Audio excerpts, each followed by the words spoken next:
Why kosh hutwith, why kai shaklai hutwith.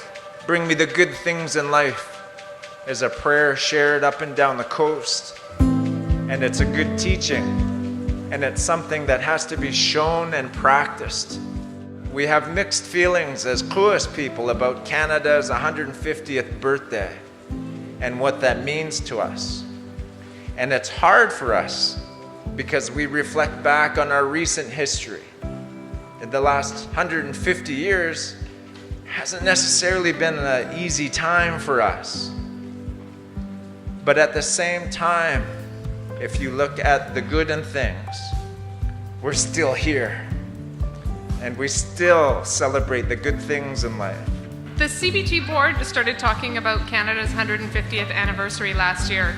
And the board, as you heard today, recognized that it's an important moment for Canada, but it isn't necessarily a time of celebration for many of our residents. And as a UNESCO designated site, we see a link between healing and reconciliation and the UNESCO mandate to build peace in the minds of men and women.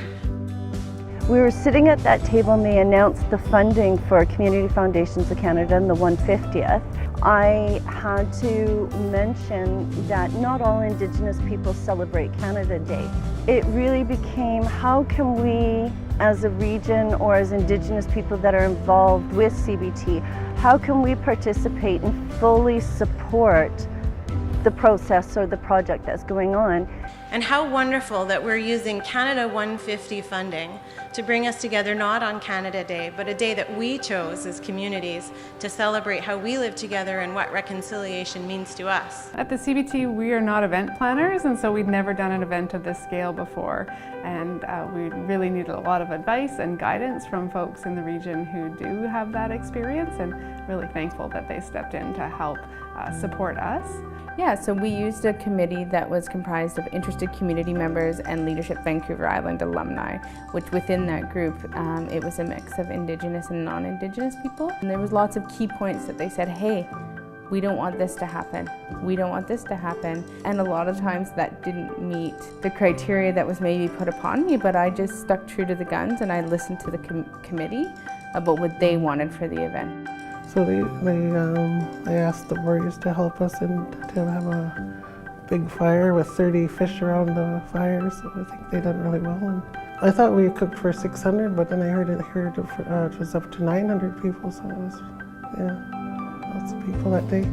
I believe it created a lot more awareness on what it is to be a First Nations person. There's a lot of tradition and culture in everything. I think having all of us coming together, all the different personalities, the different groups, pulling together and saying, what do we want for our region?